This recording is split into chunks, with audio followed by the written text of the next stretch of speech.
So Malcolm, thank you very much for that introduction, and thank you in particular for mentioning Bletchley Park at the beginning and the story and the moral that underlies that. One of the things that I'm very fortunate in being able to do now is that I'm a chairman at Bletchley Park, so I'm very keen to promote its profile. And if you haven't seen the film about Alan Turing, it's worth going to see, I think. Now look, my comments today are going to try to place the whole question of intelligence work and intelligence cooperation in a sort of wider context, obviously in the context of the United Kingdom-Japan relationship, but also as I try to explain how as somebody who is a professional, or was a professional intelligence officer and practitioner in the British service, what it is that you have to get right if you're going to be an effective intelligence service, and if you're going to have an effective national intelligence capability. I'm going to do this to start with by placing it in a historical context. I know that General Hakazono is going to refer in some detail to the history of British-Japanese intelligence cooperation in the last century, in the first part of the century. And in fact, that actually is, and I thought about this when he told me what he was going to say, it was a good place for me to start as well, because the British security, the modern British security and intelligence community was formed more or less exactly 100 years ago, in the period immediately before and then immediately after the First World War.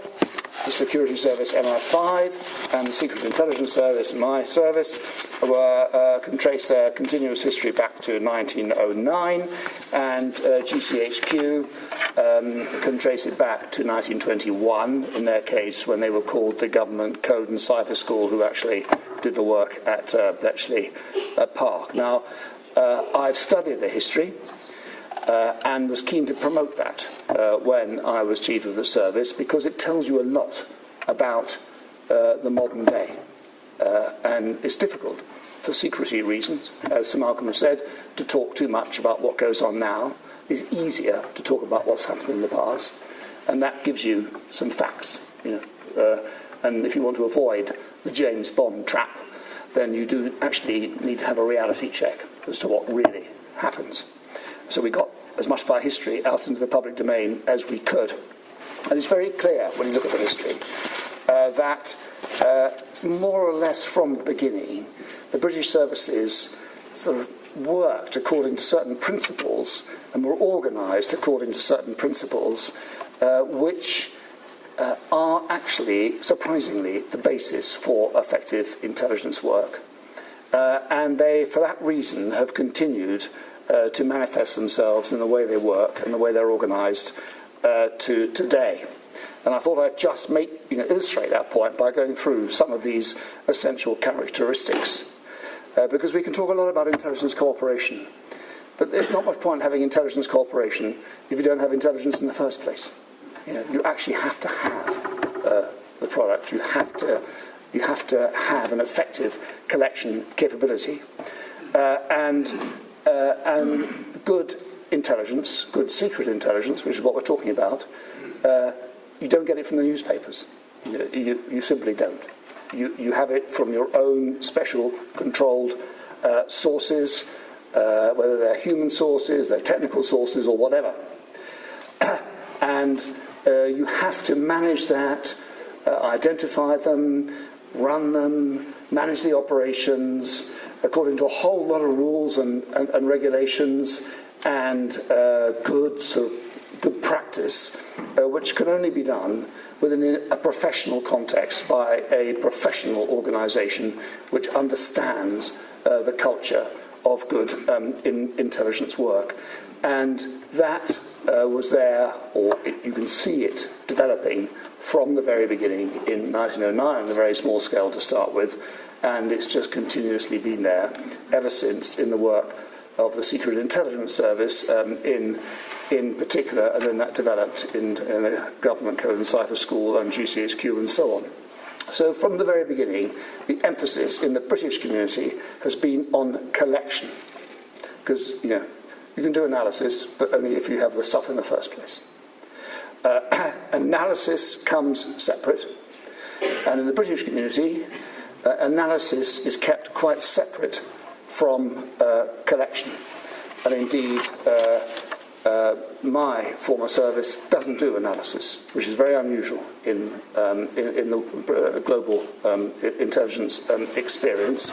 That is done elsewhere, and at the top level, analysis and assessment is overseen at the centre of government by the Cabinet Office and the Joint Intelligence Committee and the Joint Assessment Staff, drawing on specialist skills from around government, particularly from the Ministry of Defence, from the Foreign Office, from the Security Service and so on, drawing on government-wide skills, but are kept separate from the process of collection because otherwise you run the risk that collection gets contaminated by the assessment process or vice versa, which is quite a complicated thought. From the very beginning, and my predecessor, my first predecessor, I was the 14th chief of the Secret Intelligence Service. The first chief placed an absolutely obsessive value on secrecy. In fact, he was quite a strange person, really. And he was super secret. But of course he understood, as Sir Markham has said, that for intelligence work to be effective, it has to be secret. It just has to be. And if you work in that world, secrecy, obviously, with qualifications, is a good thing. It's not a bad thing. So you just have to learn to think differently. And in particular, operational secrets must be kept forever. So the archives of my old service are closed from 1909, and I think they'll never be opened. You can't say to somebody, work for me and I'll keep your secret for the next 30 years, after which it'll be released to the National Archive. You can't say that. It's got to be forever. You've got to understand that. But of course, it must be balanced in the public space by transparency, which is a complicated thing. So Markham referred to it. I'll say a bit more about that in a second. You have to have the recognition that this kind of work is high-quality work and it needs high-quality people. And there are all sorts of interesting quotes, which I haven't got time to go through now, from leading members of the service back in the First World War that made that point. In an Edwardian way, they made the point, what people have to understand is that intelligence work is a profession for gentlemen. That was the way they put it at that time, and it's making the point that I'm making now. Of course, it's also understood that you have to think about how you're organised. This is a very important point, and I think highly relevant, really, to what I know of the situation in Japan. The particular model that is taken here in the UK is that you have three separate services. A human source, effectively intelligence collection, SIS, security service, investigative skills, based on good intelligence, including collected by themselves, and then interception, communications interception, whatever you call it now, done by GCHQ. But in order to do that work properly, you have to have different sorts of people with different sorts of skills. You can't just mix them all up together. But then, at the right moment, they all have to work together. And contrary to legend and spy literature and so on, there's a long, long history in the British intelligence community of working closely together, and I know that from masses of personal experience. Another very important point is the services need to be independent of policy departments. They need to have their own independence, so they need to be sovereign in their leadership, answering, of course, to the elected government and responsible for national security. And that has been a feature more or less from the beginning, certainly from the First World War, of my old service. And finally, just to bring this out, is you have to recognise the importance of international partnerships, which is obviously directly relevant to what we're talking about today. And that, going right through the history up until the Second World War, there were close intelligence relationships with a range of countries probably most especially in the 1930s, another Bletchley Park point actually with France and Poland. And then, of course, the Americans arrived on the scene, and we arrived in the American 20th century, and that's been a dominating feature of the post-war period. And we get into a whole range of intelligence allies. What does that mean exactly, an intelligence ally? Obviously, you have very close and trusting relationships with a wide range of countries. A way of illustrating this, not long before I left my previous job, so 5 years ago, I asked, in a counter-terrorism context, for some statistics. Over the 5-year period that I've been in charge, and looking at serious counter-terrorism leads that we had received into real threats, how many had come from how many services, around the world. And the figure I was given was that we could identify serious counter-terrorism leads being passed to us by 60 foreign services. So not 60 countries, because you might have 2 or 3 services in the same country, but from 60 foreign services, which makes the fundamental point about the importance of international collaborations, highly relevant, of course, as we speak now. Now, I've talked about the importance of secrecy. I just say there that quite obviously that has changed and developed in recent years as the political atmosphere has changed. When I joined my old service in 1971, it didn't even exist, and nobody talked about it, and I worked for over 20 years for a service which didn't exist and had no legal foundation at all. Now that's changed massively since then, particularly since the early 1990s, and the Intelligence and Security Committee is an absolutely key part of that. As Sir Malcolm has said, there is a wide public consensus and support underpinning the work of the security and intelligence services in the United Kingdom. This is absolutely vital for its ability to do its job. But of course, that won't continue if people aren't confident that not only is it doing its job effectively, but it's doing its job legally and with proper respect for society's values. And that perception changes all the time. And that, of course, is the role of a really effective and independent oversight structure, committee, as we now have, which develops all the time, and I've seen it develop a great deal over the last 15 plus years, to allow that to happen. So there's a balance between transparency, a lot of what you do, and secrecy. At the end of the day, for a professional, the secrecy has to apply to operational secrets. That's what you need to keep secret. And broadly speaking, what you do, how you do it, and all the rest of it, you can talk about that, a great deal. Just go on to the SIS website and you'll see what I mean. And you also have to accept that none of this is set in stone. It adapts constantly. So that is the sort of character and quality, if you like, of the intelligence community that we have now here in the United Kingdom. And I don't think, I'm obviously biased when I say this, but I'm not sure I'm completely biased or being wrong when I say, quite obviously it's a highly respected and highly effective part of British society, and the British government's doing an absolutely vital job, as again we have been reminded in the last few days. Now, if I just move on very quickly, obviously that's fine, and we have this wonderful community. Why is it necessary? And this, of course, goes into the nature of the United Kingdom's global interests and our vulnerabilities. Now, I could flood you with statistics here, but I'm slightly reacting to one or two of the things that I heard in the previous session. We talk a lot about, Britain doesn't have the weight that it used to have, and this, that, and the other, and it hasn't quite worked out with Europe, and it's got its particular sort of relationship dominated by the United States and so on. The fact is, but the United Kingdom is depending on how you calculate it, the 5th or 6th largest economy in the world,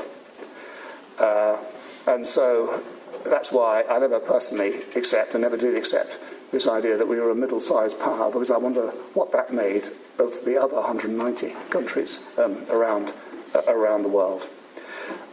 And the point is, it's not just a big global power. in terms of its economy. It's an unusually open one and dependent on open economy and open trade and open commerce, and vulnerable, therefore, to what happens going on around the world. There are so many statistics that can bring that out, just in terms of the position of global services, financial services, foreign direct investment, citizens around the world, and so on. But the basic point is that we're open to, and therefore vulnerable to what goes on globally, to national and regional instabilities, of course to global and extremist activity, terrorism, to international organised crime, to interstate conflict, to great power, assertiveness and adventurism.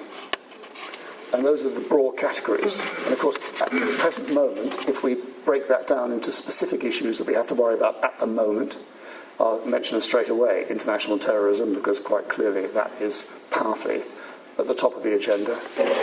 But also, more conventionally, conflicts in Central and Eastern Europe, where we have the particular issue of Russian assertiveness, which we've talked about a bit earlier on. Instability across Middle East and North Africa, the Gulf, which of course is linked to the terrorism, extremism, weapons proliferation, tension and potential for conflict in East Asia, which clearly is a big theme here, the East China Sea, North Korea, the South China Sea, and let's not forget the tension and potential for conflict in South Asia too. Now, against that background, where does all that leave, and what does that mean for our relationship and intelligence relationship, and how would someone like me look at the importance of the future of the intelligence relationship with Japan? Well, it is really quite striking when you list things like I've just done. We are liberal democracies with a shared interest in international stability, obviously, respect for international law and global prosperity. It's probably difficult to find two countries with such a clear overlap of interests, even if we are on opposite sides of the world. I mean, it's one way of saying, if you were Russian, you might feel that the United Kingdom and Japan were threatening to encircle you. I suppose that's one way of putting it. I'm not sure that's quite a credible sort of concept. Still, shared interests. Virtually all of the issues listed are important for both of us. And as the General will say, of course, also we both work intimately with the United States, especially with the United States security and intelligence community. So, if for no other reason, we are obliged to work closely together. Now, as Japan develops and adapts its defence and security policy and its security and intelligence capability, we are certainly making progress in the relationship with each other. We're getting to know each other better, and we are finding right mechanisms for collaboration between our respective agencies. That said, we have to, on both sides, be flexible and recognise that whatever are all the things we have in common, the different backgrounds and histories from which we come. And every country has a different way of organising its structure and the responsibilities of its security and intelligence services. So we've got to learn how best to encourage productive contact between our agencies, which are structured in a slightly different way, to encourage productive contact between them across each other's systems, and to make the very best of each other's strengths. And in that context, I'd say, and there may want to be questions about it, there is still work to do. Thanks very much.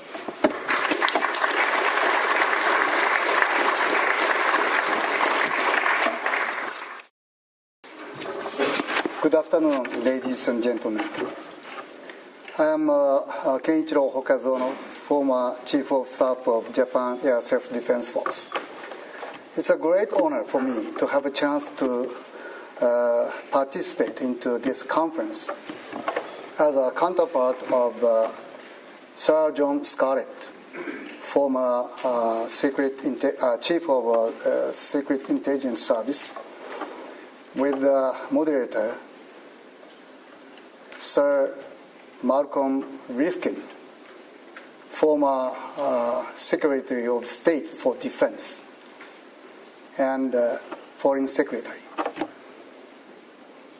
It's like a dream for former Japanese defense attaché to Belgium between 1992 to 1995, who followed the movement of NATO. Then United Kingdom sent Secretary of State for Defense, Sir Malcolm Rifkin. I followed many press conferences, and I know him very well. But it's first time to see each other. I will do my best to make this session as fruitful and stimulating as possible. My presentation will start with the history of Japan-UK Security Cooperation after the Anglo-Japan Alliance. Based on that, I will explore common strategic interests between Japan and the United Kingdom. Then I will make a proposal to the future of Japan-UK intelligence cooperation based on the current Japan-UK strategic cooperation. It was 1854, the year Anglo-Japanese Friendship Treaty was signed, when Japan-UK security cooperation has started. From then on, Japan paid lots of effort to become a strong nation, both economically and militarily, with backups from Western countries. In 1894, Japan fought the Sino-Japanese War, and 10 years later, Japan went into Russo-Japanese War in 1904. After the Sino-Japanese War, Russia tried to expand its power toward China and Korean Peninsula. In order to counter against Russian movement, Japan formed an alliance with the UK. Under the Anglo-Japan Alliance, Japan gained a lot of support from the United Kingdom, both on strategy and intelligence. Strategically speaking, while the Russian Baltic Fleet departed the Baltic Sea, doubled the Cape of Good Hope, and traversed the Indian Ocean to reach Japan, the United Kingdom helped Japan by pressuring on German coal companies not to supply any high-quality coals to the Baltic Fleet. Also, the United Kingdom has pressured on France and Germany to prevent the Baltic Fleet from getting into ports, which is essential for vessels maintenance and crew members' rest. Thanks to those supports, the Baltic Fleet had a very difficult time to reach Japan, and it gave Japanese Navy an advantageous situation for the Battle of Tsushima. With regard to intelligence, the Anglo-Japan military entente was signed just after conclusion of the Anglo-Japan alliance. With the military entente, the United Kingdom and Japan agreed to conduct information exchanges, to decide common signals or secret codes, and to lay submarine cable. Also, Japan established an information collecting office in London to gain precious information about Russian military. which effectively helped Japanese military operation. The alliance with the UK led Japan to the victory on the Russo-Japanese War. Japan and the UK share the win-win strategic interests from the following 3 points. First, Japan and the UK, which are located at the east and west edge of Eurasian continent, geopolitically share the common interest to secure peace and stability of this continent.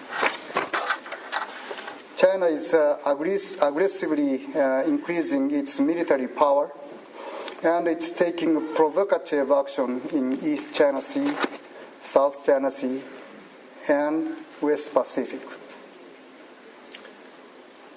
Russia is taking invasive behavior against Ukraine. Many armed conflicts still continue in the Middle East and Southwestern Asia. Japan and the UK should cooperate to bring peace and stability to this continent. Second, the existence of the US, a common ally for both Japan and the UK.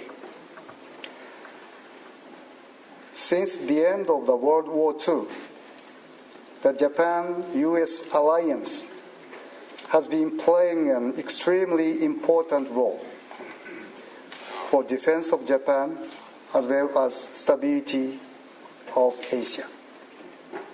In order to cope with both China and Russia, it is inevitably important that the Japan-US alliance functions effectively. The US and the UK are allies in the framework of NATO. It means that Japan and the UK share the same strategic interest through our common ally, the United States of America. Third, Japan and the UK share the history of success as allies. In 1902, Japan and the UK formed the Anglo-Japan Alliance and fought Russo-Japanese War together, and finally won.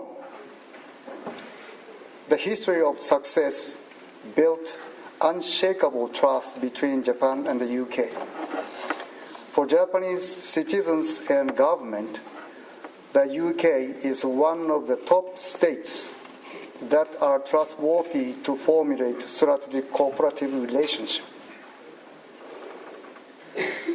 The mutual trust between Japan and the UK, based on the history of success as allies, will become a solid cornerstone to promote future Japan-UK strategic cooperation. With advent of Abe administration in December 2012, Japanese security policy made drastic progress. In December 2013, with enactment of the Act on the Protection of Specially Designated Secrets, Japan established a system to protect secret information received from other countries. Then, the National Security Strategy was adopted, the National Security Council was established, and the National Defense Program guidelines were developed. In March 2014, by setting the three principles on transfer of defense equipment and technology, Japan opened its way to international joint development and production to allow the right of production of defense equipment. In July, the Cabinet endorsed to follow the right of collective self-defense. These progresses were achieved by the strong leadership of Prime Minister Abe, who won a landslide victory in the general election last December. Reflecting these recent developments in Japanese defense policy, Japan and the UK also forwarded the mechanism on security cooperation. In July 2013, we have signed the agreement concerning the transfer of arms and military technologies necessary to implement joint research, development, and production of defense equipment and related items, as well as the agreement on security of information. It became the basis of our cooperation in defense equipment and information exchanges. On the occasion of the Japan-UK Summit meeting in May 2014, it was decided to hold a foreign and defense ministerial meeting to start negotiations on an acquisition and cross-servicing agreement and to intensify a program of joint exercises between our two militaries. Concerning the information exchange, it was announced to develop a proposal for cooperation to establish a new mechanism to share information and analysis that supports the purpose of our cooperation. When we consider about future Japan-UK intelligence cooperation, there are three things to consider. First, what is the main objective? Second, which organization can be counterparts? Third, how the relation with the US and NATO should be. In 21st century, security policies of each country are deeply interconnected. In this sense, the general objective of the Japan-UK intelligence cooperation is to make Japan-US strategic cooperation function well to secure peace and stability of the world. At the same time, considering the security interest for both Japan and the UK, main objective should be to keep peace and stability in Eurasian continent. There are so many destabilizing factors in this continent, like China, Russia, Middle East, and Southwest Asia. The area of information to be covered for the intelligence cooperation should be widespread from politics, military, technology to terrorism informations, and flexible depending on the destabilizing factors. Concerning the counterpart of intelligence cooperation, it should depend on the character of intelligence. For example, in the area of the military intelligence, defense intelligence of Ministry of Defense and possibly government communications headquarters on UK side, and defense intelligence headquarters of Ministry of Defense on Japanese side should be counterparts. In the area of political and general information, intelligence and analysis services of Military of Foreign Affairs or Cabinet Intelligence and Research Office on Japanese side should be counterparts of Secret Intelligence Service of Foreign and Commonwealth Office on UK side. In the area of terrorist informations, Japanese counterparts of the UK's Military Intelligence Section 5 should be the Public Security Intelligence Agency or National Police Agency. When we compare the scale and capability to collect and analyze information of intelligence organizations of Japan and UK, Japanese side is far behind than those of the UK. So, in the meantime, there are more opportunities for Japan to learn and gain support from the UK in this intelligence cooperation. I think Japan should make sincere effort to develop the scale and capability of Japanese intelligence community and try to make equal contribution with the UK to make our intelligence cooperation more substantial and effective. Now I'd like to talk about the cooperative relation with the US and NATO. Until now, Japan and the US are closely working on the intelligence cooperation as allies. As a counterpart of the US major military intelligence agencies, the Defense Intelligence Headquarters conducts military information exchanges on strategic information as well as tactical information. I think it is significantly meaningful to expand this bilateral framework of intelligence cooperation to trilateral intelligence cooperation among Japan, the UK, and the US. In this context, I'd like to refer to the possibility of Australia joining into the framework of trilateral intelligence cooperation among Japan, the UK, and the US. Japan and Australia signed Security of Information Agreement in May 2012. I think it is so meaningful and useful if we can establish the framework of intelligence cooperation among these 4 states. Concerning Japan-NATO intelligence cooperation, the agreement on security of information and material was concluded in June 2010. The organizational counterparts between Japan and the NATO are DIH, Defense Intelligence Headquarters for Japan, and the Intelligence Division of International Military Staff of NATO side. From Japanese standpoint, it is important to liaise Japan-UK intelligence cooperation with Japan-NATO intelligence cooperation in a coordinated manner. For its specific way of cooperation, I expect that Japan will respect the manner of the UK, that is a member states of NATO. These are all of my personal perspective on Japan-UK intelligence cooperation.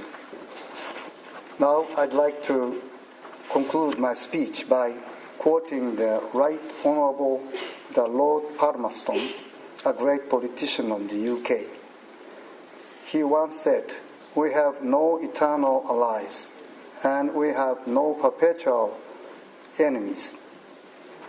Our interests are eternal and perpetual, and those interests it is our duty to follow." It is very true, however. It is also true that there is a bilateral relationship whose long-lasting relationship as allies is a mutual interest for both states. I believe it is a mutual interest both for Japan and the UK to maintain our strategic cooperative relationship between 2 of us, or including some appropriate states as long as possible, to keep peace and stability of Eurasian continent and of the world.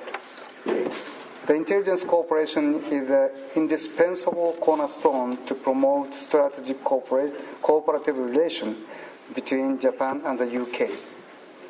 Once again, I'd like to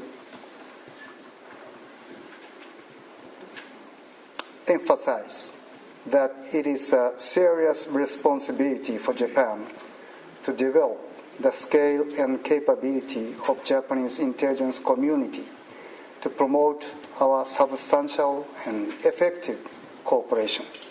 Thank you very much.